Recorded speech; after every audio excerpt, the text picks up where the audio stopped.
Vi que tudo é inútil, é correr atrás do vento.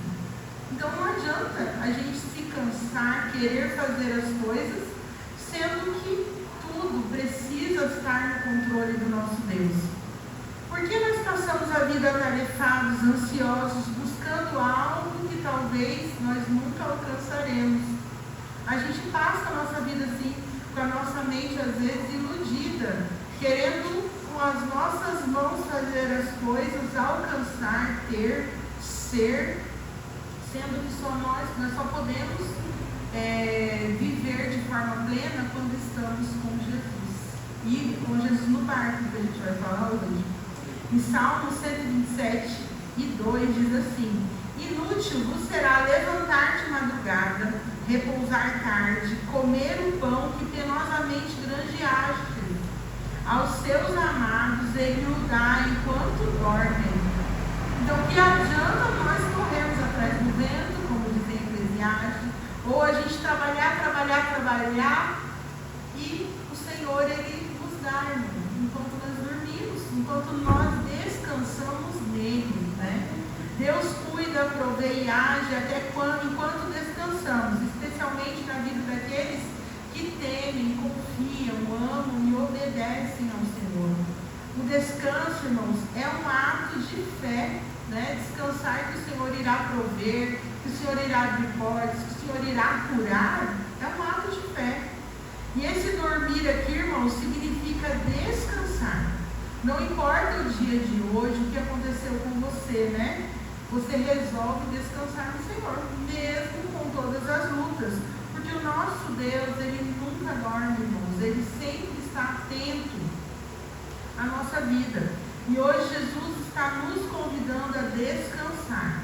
E nós temos sua promessa, queridos. Em Isaías 41:10, ele tem uma promessa maravilhosa para nós, que é assim: não temas, porque eu sou contigo, não te assombres, porque eu sou o teu Deus. Eu te fortaleço e te ajudo, e te sustento com a minha destra fiel. Então nós temos que descansar nesse Deus fiel, né? Entregar a Ele as nossas preocupações, deixar Ele nos envolver com tua presença. E hoje eu vou falar para os irmãos acerca de um exemplo fabuloso. Irmãos, eu peguei uma palavra essa semana para eu destrinchar. E essa, como o Rodrigo sempre gosta de fazer, né, amigo? Fabuloso significa algo extraordinário, maravilhoso e impressionante. Esse é o nosso Jesus, amém? Ele é fabuloso, amém, irmãos? E a gente vai ler lá em Marcos 4, de 35 a 41. Irmãos, eu peguei uma versão um pouquinho diferente, mas eu creio que vocês vão conseguir me acompanhar. Porque eu queria que tivesse muito a ver com os tópicos que eu montei aqui, para a gente poder ter um fácil entendimento. Marcos 4, 35 ao 41.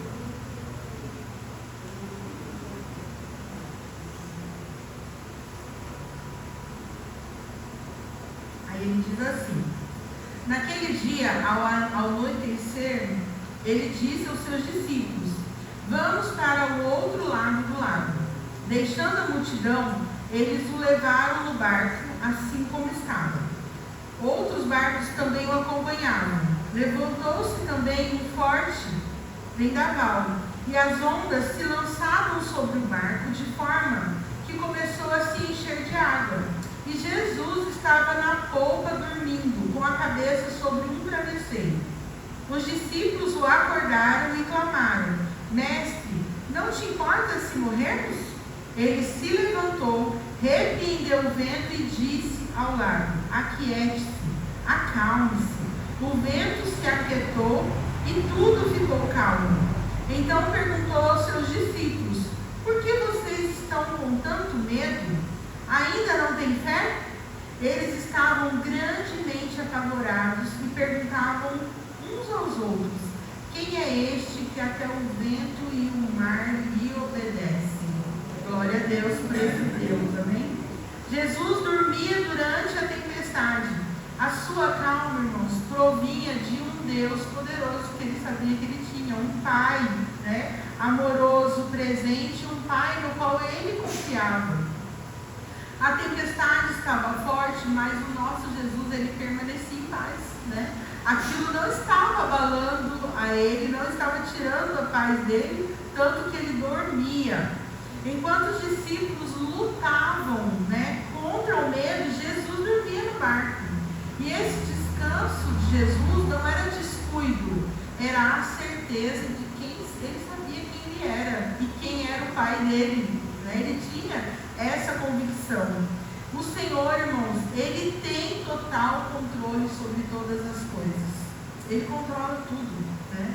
Aquela tempestade não poderia surpreender Jesus, não poderia pará-lo, detê-lo, ou mesmo assustar ao Senhor. Foi o próprio Jesus que convidou os discípulos para atravessar para o outro lado. E isso quer dizer, irmãos, fica evidente que mesmo em meio ao caos, tudo permanecia sob o controle do Senhor. Nada estava fora do governo do Senhor. O silêncio de Jesus não era a ausência, mas era a confiança absoluta no propósito do Pai. Ele sabia qual era o destino final dele. Ele sabia o propósito que Deus tinha na vida dele. Por isso ele confiou no Senhor. Aquela tempestade, irmãos, não ia tirar a vida de ninguém, não ia acontecer nada. Mas os discípulos estavam amedrontados. E o Senhor estava ali em plena calma, em descanso. E é exatamente isso que o Senhor nos convida a fazer nesta noite. Mesmo em meio a toda a tempestade, Jesus está no nosso barco. Pode parecer que ele está dormindo, mas não, ele está no controle de todas as coisas. Nós precisamos confiar nele. Então hoje vamos aprender a descansar no Senhor e vamos ver alguns pontos importantes para aprender com Jesus. A gente sempre aprende, irmãos, com Jesus, né? Como a Camila falou segunda-feira, toda aflição pode nos transformar. Esse mar revolto abriu os olhos dos discípulos. Quem é esse, né? Com quem que a gente está andando? Né? Que até o vento e o mar lhe obedecem. Então, toda a aflição que a gente passa tem o poder de fazer isso, abrir os nossos olhos, nos transformar, nos mudar e nos melhorar. Amém? Primeiro, qual a sua atitude na tempestade? Medo? Os discípulos estavam com medo. A atitude deles em meio à tempestade foi de medo, né? Marcos 4:40, a parte A diz assim: então perguntou aos seus discípulos, por que vocês estão com tanto medo? Né? O Senhor pergunta para nós esta noite: quem é você no meio da tempestade? Você tem medo? Você luta com o seu próprio braço? Você se desespera? Você quer o quê? Né? Fazer tudo com suas mãos? Né? O seu coração se angustia vendo as ondas revoltas? O que acontece com você em meio à tempestade? Os discípulos ficaram totalmente, o texto diz aqui, aterrorizados. Essa versão que eu peguei aqui diz que eles estavam aterrorizados. Senhor, o Senhor não se importa que a gente vai morrer. Eles estavam vendo a morte, né, ali eminente na frente deles. Mas o Senhor nos convida a descansar e ele pergunta: por que você está com tanto medo? Se Jesus está no seu barco, não há motivo para temermos. Salmo 62:5 diz assim: descanse somente em Deus, ó minha alma. Dele vem a minha esperança. Somente Ele é a minha rocha e a minha salvação. Ele é a minha torre segura, não serei abalado. Queridos, esse salmo, o salmista prega para ele mesmo, fala: ó, descanse a minha alma. Né? E às vezes, irmãos, em meio à tempestade, quando o medo vier, nós precisamos pregar para nós mesmos, falar: não é tempo de parar, não é tempo de ter medo, temos que avançar, temos que responder ao Senhor com fé em meio à tempestade.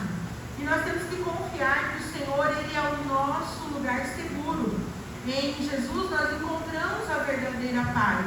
Naquele momento, irmãos, os discípulos não entendiam isso. Eles só viam com os olhos carnais dele as ondas querendo engolir o barco deles. E talvez nessa noite você também não esteja entendendo que Jesus está com você. Você está olhando para a tempestade, ela está, né, quase te submergindo e você está esquecendo que Jesus está no barco. E aí eu te convido a lembrar que Jesus está conosco, amém? E o Senhor é o nosso lugar de abrigo seguro. Então nós precisamos nos refugiar nele, para que a gente desfrute a paz. A gente leu que o Senhor mandou acalmar. E o que aconteceu? Veio completa bonança. O mar ficou em paz. Acabou aquela tempestade.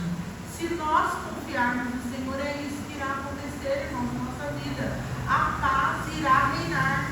Virará ondas revoltas, virarão bonança em nossas vidas. E os discípulos, irmãos, perguntaram: quem é esse? Em Marcos 1:1 ele traz essa resposta, né? No comecinho de Marcos. Em muitas ocasiões, esses dias eu até falei isso, eu já estava estudando esse texto, quando Jesus curou, quando Jesus falava no meio da sinagoga, perguntavam: quem é esse que faz, que fala? Quem é esse que tem a petulância de curar no sábado, né? E Marcos 1:1 traz essa resposta, diz assim, ó: princípio do Evangelho de Jesus, Cristo, o Filho de Deus. Ele pode fazer todas as coisas porque Ele é o Filho de Deus, amém? Você não será abalado porque sua fé não estará mais nas circunstâncias, porque o nosso Jesus, Ele é dono de todas as circunstâncias. Ele pode mover todas elas, irmãos. Então, descanse no Senhor. E hoje o Senhor nos convida a descansar nele. Ele é o Filho de Deus e nele nós encontramos verdadeira paz. Irmãos, essa paz, ela não pode ser fabricada. O mundo tenta fabricar essa paz através de coisas, através de pessoas, de ídolos. Mas essa paz, a gente só consegue adquiri-la quando Jesus entra em nosso coração. Aí essa paz, ela se faz presente em nós. Aonde Jesus entra, ele muda o cenário. E hoje ele nos convida primeiro a descansar nele. Mateus 11:28. Hoje tem bastante versículos, né, irmãos? Eu separei bastante coisa para a gente ver aqui. A palavra de Deus é maravilhosa. Mateus 11:28 diz assim: venham a mim todos os que estão cansados e sobrecarregados, e eu darei descanso a vocês. Ele promete verdadeiro descanso para nós, né? Para quem vai até Ele, Ele tem essa paz, esse descanso.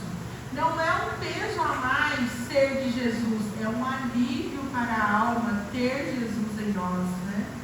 Outro convite que Ele nos traz nesta noite: esperar nele. Salmos 37:7. Ele nos convida, irmãos, a esperar nele. São convites que, se você aceitar, as tempestades irão passar. Descanse no Senhor e aguarde por Ele com paciência. Não se aborreça quando os outros obtêm sucesso em seus caminhos, quando eles maquinam o mal. Irmãos, confie em Deus, aquete o coração e não se desespere com o que você vê, com as coisas ao seu redor. Mas confie no Senhor e espere nele. Espere nele com fé, porque Ele age no tempo certo. O Senhor não se atrasa, Ele não se adianta, Ele age no tempo certo. Outro convite para nós nesta noite é entregar. Ele nos convida a descansar, a esperar e a entregar. 1 Pedro 5:7 diz assim: entregue todas as suas preocupações a Deus, pois Ele cuida de vocês.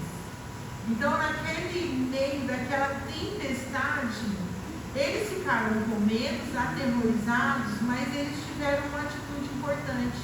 Eles foram para a pessoa certa, que podia resolver o problema deles.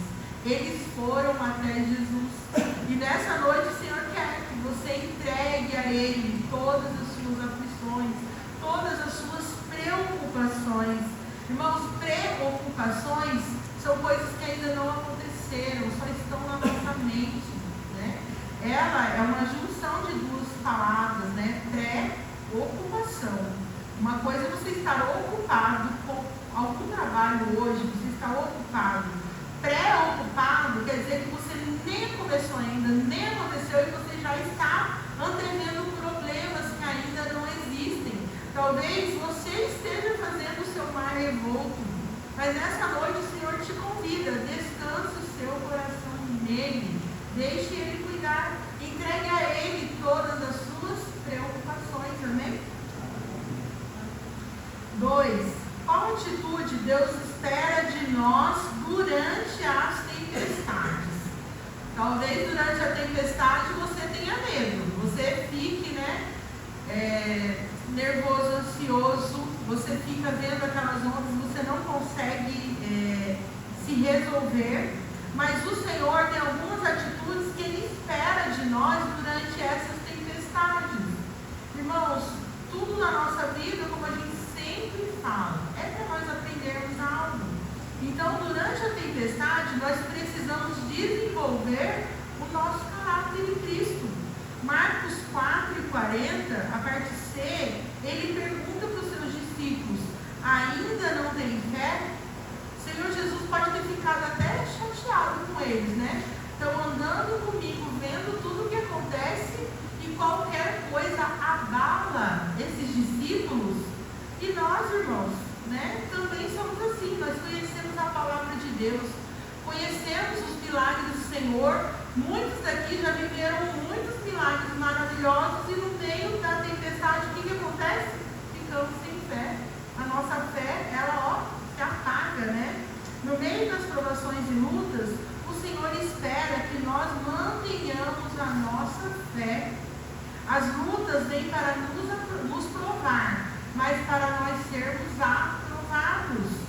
Então as tempestades revelam o nosso caráter, mostramos quem realmente somos e em quem realmente nós cremos.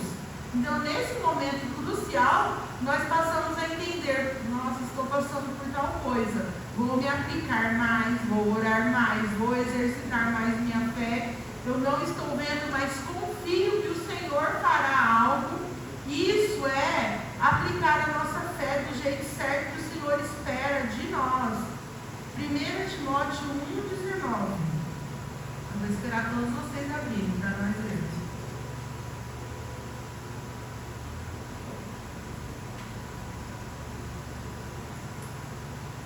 Amém? 1 Timóteo é bem difícil, né? Lá no finalzinho. 1:19 diz assim: mantendo a fé e a boa consciência que alguns rejeitaram e por isso naufragaram na fé. Manter a fé e uma boa consciência. Quando alguém abandona a consciência, acaba naufragando na fé e perde o rumo espiritual de sua vida. A fé verdadeira, ela caminha junto com a vida íntegra. Quando a prática contradiz a verdade, a fé enfraqueceu. Quando eu digo que tenho fé, mas nas horas de provações eu me desespero, eu não confio, eu não estou praticando a minha fé verdadeiramente. Quem despreza a consciência acaba comprometendo a fé. Quem despreza, aquela vozinha, e eu coloquei aqui no texto, a nossa consciência é a voz interior que Deus colocou em nós. Eu conversei com o pastor sobre isso. Todos nós temos essa voz, O Senhor fala, porque até o ímpio sabe o que é certo e o que não é certo. Quando ele vai fazer alguma coisa, vou fazer isso errado, não, vou fazer isso certo. Isso é a consciência que todos nós temos. O Senhor colocou em nós, que nos faz discernir o certo e o errado, nos acusam, nos aprova conforme as nossas atitudes. Essa consciência, irmãos, ela nos dá sensibilidade moral diante de Deus. É a capacidade de nós percebermos quando nós agradamos ou não ao nosso Deus, Essa boa consciência que todos nós temos que ter e nós não podemos rejeitar é um alarme que orienta as nossas decisões, Todas as nossas decisões precisam ser baseadas numa boa consciência, como diz o apóstolo Paulo a Timóteo. a sua boa consciência, as coisas boas, a voz do Espírito Santo de Deus. Não a voz do inimigo, porque o inimigo está em derredor. Ele também fala, né? E nós também escutamos. Mas a voz do Espírito Santo de Deus, ela tem que estar no nível mais alto. Tem que estar nítido em nosso coração. Então, não abandone a boa consciência. Ela precisa estar alinhada com a palavra de Deus, obediente ao Espírito Santo e não cauterizada pelo pecado. Muito importante essa parte, irmãos. Porque se a nossa mente estiver cauterizada pelo pecado, e como é isso na Paula? Toda vez que você dá mais lugar a coisas da carne do que a coisa do Espírito. O que eu preciso fazer? Buscar o Senhor, ler a Bíblia, orar, jejuar, cantar louvores a Deus. Isso tudo faz parte da alimentação do nosso espírito. Toda vez que eu dou mais lugar a coisas mundanas, as coisas que o mundo gosta, a gente cauteriza a nossa mente. A mente cauterizada significa que a pessoa perde a sensibilidade espiritual e moral. Tá tudo bem, isso não tem nada a ver. Não, nada a ver fazer isso, nada a ver fazer aquilo, mas não consulta o Espírito Santo. O Espírito Santo está junto com você, na mesma hora ele faz, irmãos, ele sai, né? Ele não fica em ambiente onde não está exaltando o nome do Senhor. O trono do seu coração precisa ser de Jesus. Então, no começo, o pecado incomoda, pesa, gera culpa, mas quando a pessoa insiste no erro e vai se acostumando, até que já não sente mais arrependimento, é como se a consciência, essa boa consciência, fique endurecida, insensível à voz do Espírito Santo de Deus. Olha que perigo, né? A gente se alimentar mais das coisas do mundo do que das coisas de Deus. A nossa mente passa a acostumar, porque o mundo, irmãos, eles fazem tudo para agradar até os crentes, né? Tudo bonitinho. O que a gente faz? A gente consome essas coisas. Nós temos que tomar cuidado com tudo aquilo que nós colocamos para dentro do nosso coração. Todas as músicas que ouvimos, palavras que ouvimos, pessoas que ouvimos. Às vezes a pessoa, ela não é a mais própria para te dar conselhos. Ela não é a mais própria para você ouvir uma pregação dela. Às vezes ela não está baseada nos princípios bíblicos. E aí você está se alimentando daquilo. E aí aquilo vai fermentando em seu coração. E aí cauteriza a sua mente. E o que acontece? Você deixa de ouvir a boa consciência. O Espírito Santo de Deus já não tem mais lugar. Você não consulta mais a Deus para fazer as coisas. Você faz o que você tem vontade. Por quê? A carne quer. A nossa carne, ela não rejeita nada, irmãos.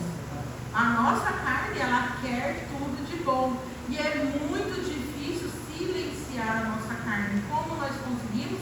Através da oração, do jejum, da palavra que confronta o nosso espírito. Não vai ser confortável, mas é necessário. Às vezes você fala assim, mas hoje eu queria ficar só de boa, não fazer nada, nem pensar. Mas a sua carne quer, mas e o seu espírito? Ele precisa ser alimentado todos os dias, né?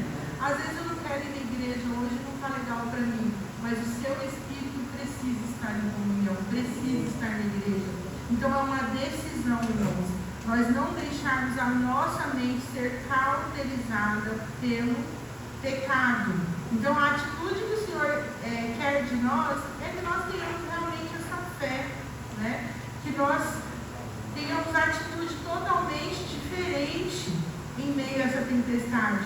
Ele espera que nós mantenhamos a nossa fé mesmo em meio ao mar revolto.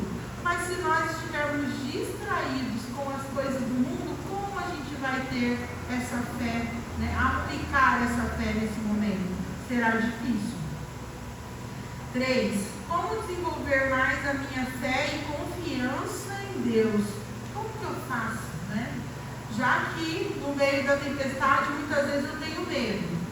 Às vezes, quando a tempestade chega, eu não consigo ter fé. E como eu desenvolvo mais essa fé? Existem ferramentas para que a gente possa desenvolver mais essa fé. Marcos 4 e 39.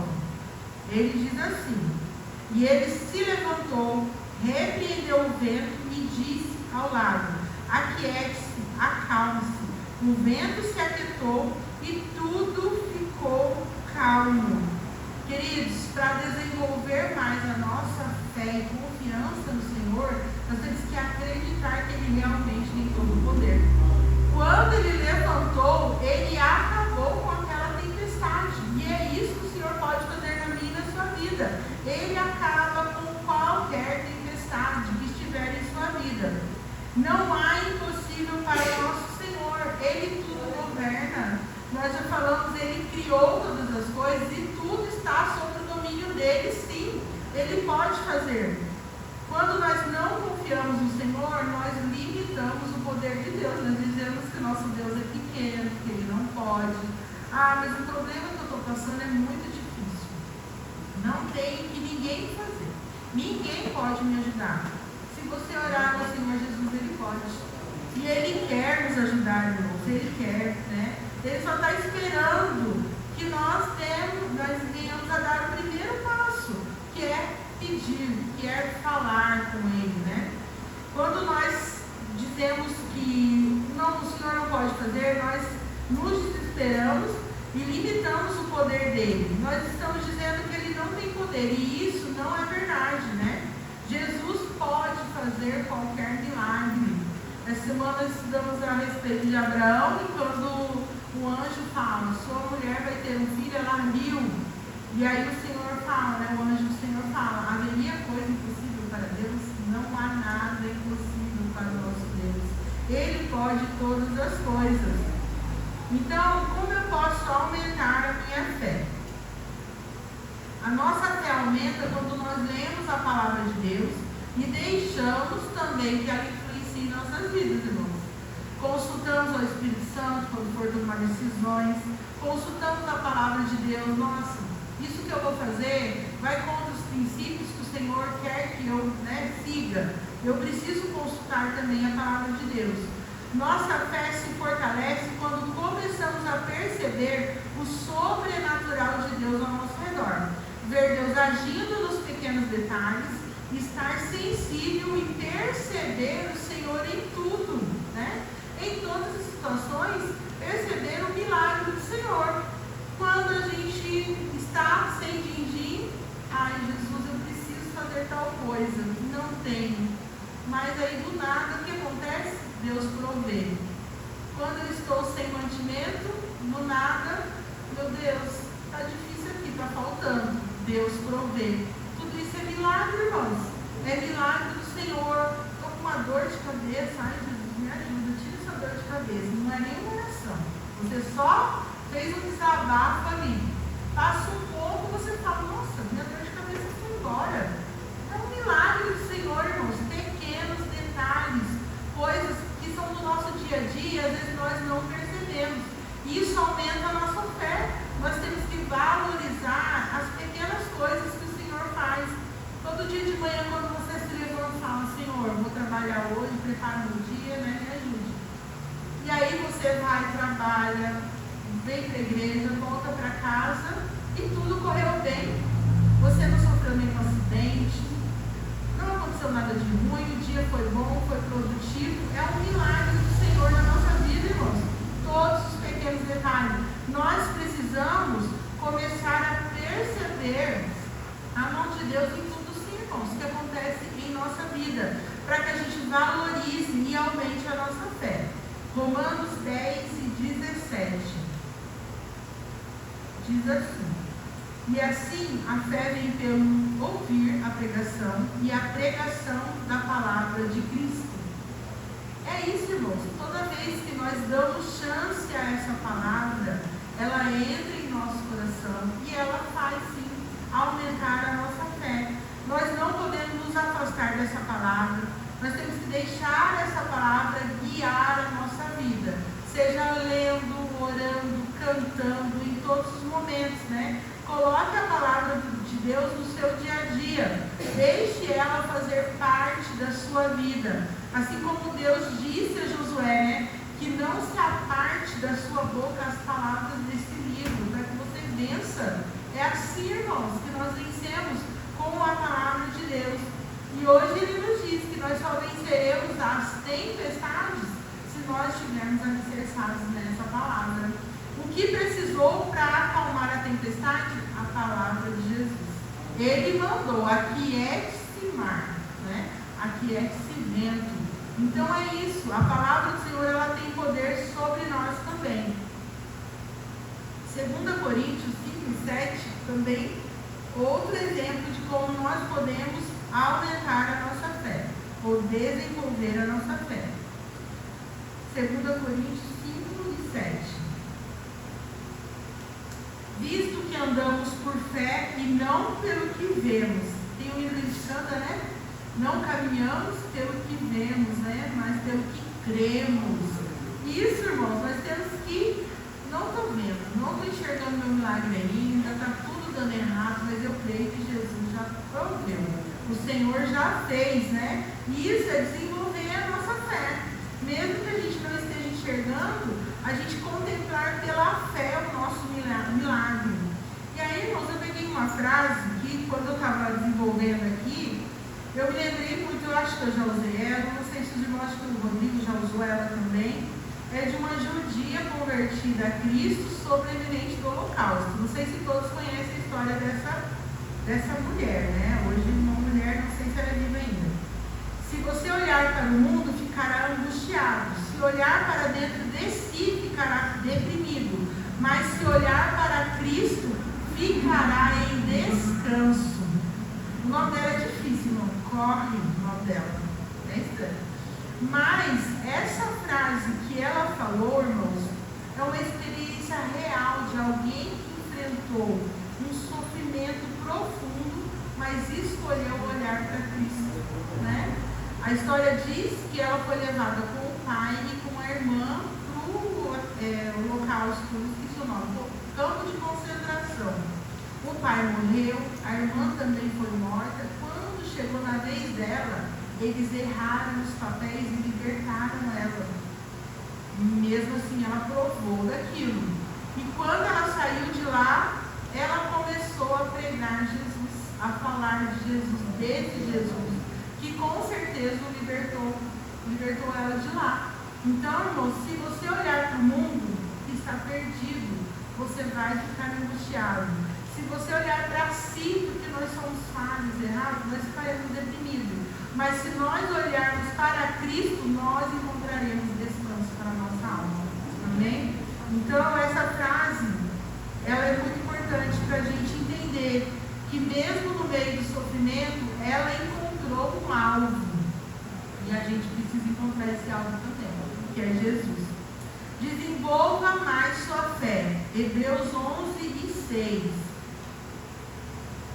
Que diz assim: de fato, sem fé é impossível agradar a Deus, porquanto é necessário que aquele que se aproxima de Deus creia que Ele existe e que se torna galardoador dos que o buscam.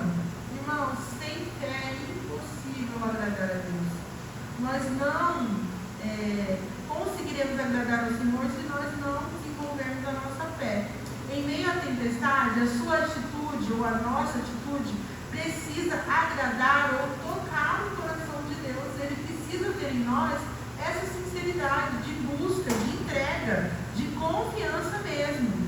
Em meio às lutas, nós não devemos murmurar, mas receber tudo que o Senhor tem para nos dar. Assim como já falou sua mulher, já tivemos tudo de bom e agora você quer que eu amaldiçoe o teu Deus? Não. Se Ele me deu o bom, Ele também quer me dar a parte ruim também. E às vezes, em meio às lutas, em vez de nós alimentarmos nossa fé, buscar mais, nós passamos a reclamar. Nós não podemos murmurar ou reclamar. Irmãos, é uma oportunidade que Deus está dando de nós nos tornarmos uma pessoa ensinável, né? Um coração que aprende em meio às lutas, que aprende em meio às dificuldades. Então, desenvolva sua fé e aprenda a agradar ao seu Senhor. É o que nós temos que fazer todos os dias, né? Tentar buscar de todas as forças, fazer o que é melhor melhor para o Senhor, agradar ao Senhor, melhorar, né, a gente mesmo, irmãos. 1 João 5:4, outro jeito de você desenvolver a sua fé. 1 João 5:4, é bem no finalzinho, queridos. Porque todo que é nascido de Deus vence o mundo, e esta é a vitória que vence o mundo, a nossa fé. Já que somos nascidos de Deus, se você tem essa boa consciência que você é filho de Deus, cordeiro com Cristo, você conseguirá vencer todas as tempestades da sua vida, em nome de Jesus. Amém? Então nós precisamos ter essa boa consciência, que nós somos filhos de Deus, agora nós somos nascidos de Deus, e nós somos cordeiros com Cristo, e nós iremos vencer, irmãos, em nome de Jesus, todas as tempestades do nosso dia, né? Você se lembre sempre que o Senhor Jesus está conosco, nós não vamos perder, nós vamos sim ganhar, mas nós precisamos estar focados no Senhor. Conclusão, queridos, Jesus quer acalmar a tempestade da sua vida. Nessa noite Ele te chamou aqui para isso, né? Acalmar o teu coração, para que você entregue todas as suas aflições e aprenda a descansar realmente no Senhor, né? Em meio às lutas, não murmure, não tenha medo, mas se apegue mais ao Senhor, busque mais, mas eu já vou sempre, busque mais, venha mais, se envolva mais, esteja mais perto de Jesus, né? Mas Ele quer acalmar a sua vida. Você precisa aprender a descansar e confiar que Ele está no controle de todas as coisas. E o Senhor, irmãos, Ele quer governar a nossa vida, Ele quer nos ajudar nesse processo, mas nós precisamos deixar que Ele ajude. Assim como Ele convidou os discípulos para atravessar o outro lado, Ele nos convida nesta noite para atravessar o outro lado. Deixar essa tempestade, deixar de medo e confiar nele. Ele quer que você viva uma nova fase. E, irmãos, quando Ele nos chama para viver isso, assim como Ele chamou os discípulos para o outro lado, Ele não ia abandonar os discípulos, Ele não ia deixar nada de ruim acontecer. É a mesma coisa conosco. Quando Ele nos chama, Ele nos livra, capacita e sustenta. É o que o nosso Deus quer fazer conosco nesta noite, amém? Que Deus continue falando ao coração de vocês e que vocês aprendam, que nós venhamos aprender a descansar. Mesmo em meio a dificuldades, o Senhor, Ele continua sendo fiel e Ele continua o mesmo. Amém? Glória ao Senhor. Vamos orar, queridos? Pai, muito obrigado, Jesus, por este momento.